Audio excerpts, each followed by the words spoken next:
पैसा करे। हमने कहा जब ब्राह्मण का लड़का भी जूता पॉलिश करेगा, जब दलित का लड़का भी जूता पॉलिश करेगा, तो समाज में बराबरी आएगी है।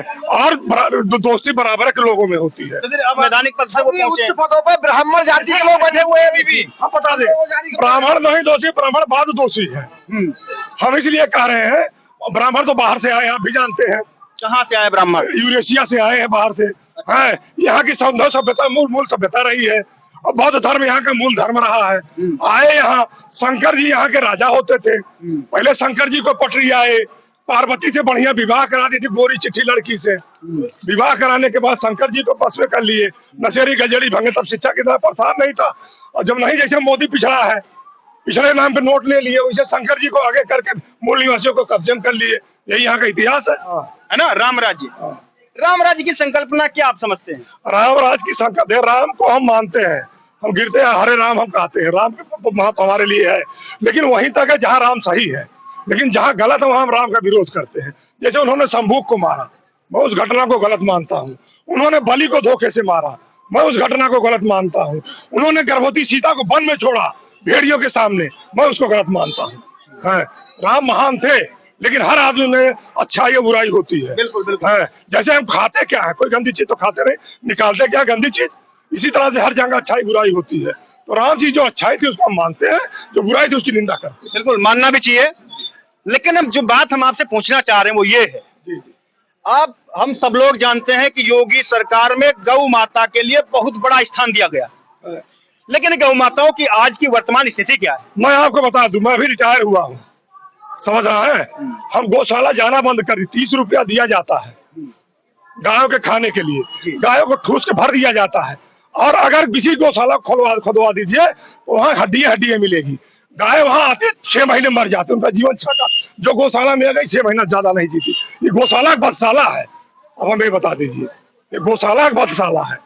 मैंने भी एक गौशाला का वीडियो कवरेज किया था, जहाँ जीवित गौवंश को कुत्ते नोच करके खा रहे थे। कुत्ते नोच कर खाते हैं और कौवे आंखें निकाल लेते हैं। हाँ, ये कुत्ते कौवे दोनों नोच के खा रहे हैं। हाँ, तो बताइए गौशाला बधशाला है ये।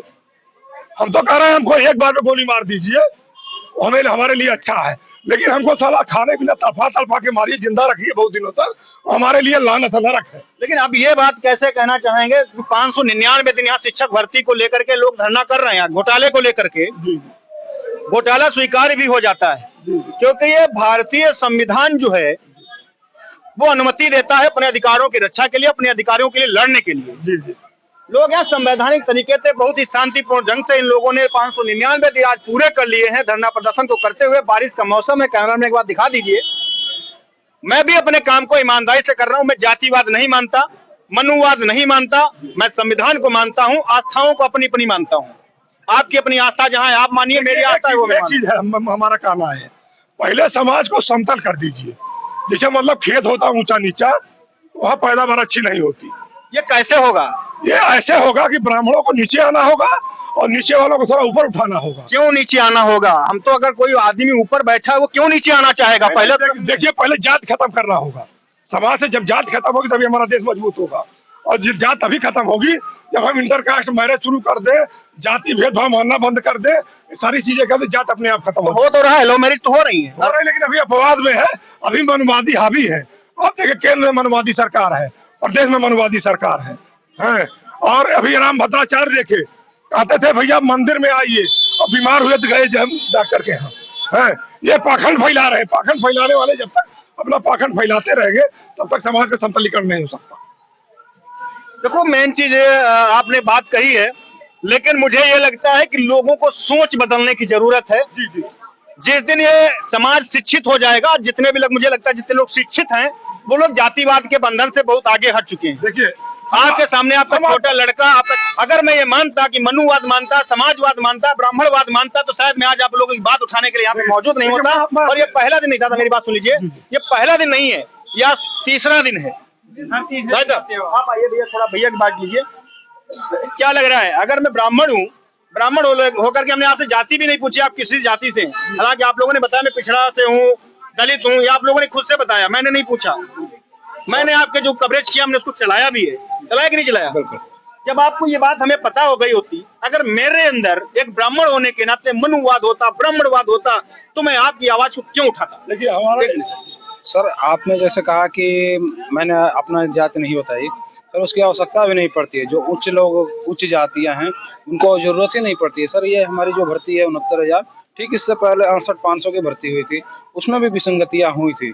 उस विसंगतियों में कुछ जनरल के लड़कों का अहित हुआ था। वो लोग आए, एक दिन सर उन्होंने SCRT पर धरना दिया और होते शाम को उनको मिठाइयाँ खिलाकर वापस कर दिया गया। क्यों सर? एक दिन में उनको वापस कर दिया सर। सर यही बात है, उनको जाति वहाँ बताने की भी आवश्यकता नहीं पड़ी। और हमारा देखो सर 600 दिन हो गया, हमारी एनसीबीसी की रिपोर्ट आ गई। संवैधानिक दायरे में जो हमारे 27-21% रिजर्वेशन है, उसको हाईकोर्ट ने भी माना कि, और हाईकोर्ट के जजमेंट में भी है कि 3.81% दिया गया 27 की जगह। इनका आरक्षण का लेकिन मैं ये बताता हूँ, ठीक है आपका, मैं इस बात का भी समर्थन करता हूँ। मैं आप नहीं होना है, एक बात और कारण है कि हमें बताना पड़ रहा है, रिटायरमेंट है गवर्नमेंट नौकरी से प्रमोशन नहीं होने दिए जी। देखिए एक चीज है, आप सही कह रहे हैं, जाति आरक्षण नहीं होना चाहिए, लेकिन यह तब संभव होगा जब जाति नेस्तनाबूत हो जाएगी, कोई जाति का अस्तित्व नहीं बचेगा। अम्बेडकर जी ने किताब लिखा जाति उन्मूलन, लेकिन कितने लोग पालन कर रहे हैं? लोग जो है कहते तो है जाति के आधार पर, लेकिन जो कहते हैं आर्थिक आधार पर आरक्षण होना चाहिए, उनके अंदर मन में रहता है ये आरक्षणों का लाभ तो हम ही ले लेंगे, आर्थिक आधार पर हो गई, दलित पिछड़े ही रहेंगे। उनके अंदर जाति कहीं न कहीं भरा। एक चीज मैं आपको बता दूं, मैं जो है जब मंडल आयोग की रिपोर्ट लागू हुई, मैं इलाहाबाद में था, हिंदू आश्रम में रहता था। उस समय कुछ ब्राह्मण लोग, सवर्ण लोग जूता पालिश करने लगे, तो हमने कहा बहुत अच्छा हो रहा, समाज में बड़ा बढ़िया परिवर्तन होता है। क्यों? कुछ लोग हम तभी नाराज हम क्यों? हर व्यक्ति आगे बढ़ना चाहता है, इसीलिए जात का हुआ है, इसीलिए जात। देखिए एक चीज है, भारत की जो सभ्यता रही है, सैंधव सभ्यता, छिपाया गया इतिहास को। बुद्ध जी 28वें बुद्ध थे। पहले बुद्ध बौद्ध धर्म के प्रवर्तक नहीं है, बल्कि उन्होंने सामाजिक धार्मिक क्रांति 6वीं शताब्दी में की थी। बौद्ध धर्म हमारा धर्म था, यहाँ के निवासियों का। और बौद्ध धर्म की क्या पहचान? मानव एक समान, सारे मानव एक समान, कोई जाति नहीं थी। आर्य आए, आर्यों ने अपने को 3 वर्गों में बांटा, ब्राह्मण, क्षत्रिय, वैश्य। यहाँ के जितने मूल निवासी है सब लोग थे, सबको कहा तुम शूद्र हो, तुम्हारा काम है सेवा करना। समझ रहे हैं? मैं आपको पूरा इतिहास बता रहा हूँ। कहा दिया पहले ब्राह्मण, क्षत्रिय, वैश्य में बड़ परिवर्तन होता था। मतलब ब्राह्मण अगर तगड़ा हो गया तो क्षत्रिय बन जाता था, वैश्य अगर तगड़ा हो गया तो क्षत्रिय बन जाता था, ज्ञानी हो गया ब्राह्मण। लेकिन बाद में पुत्र मोह धृतराष्ट्रीय संस्कृति, जिसको मैं कहता हूँ, बड़ा अच्छा होता है। पहले देखिए खेती इसी वर्षा पे निर्भर थी, पेट भर जाए यही बहुत था।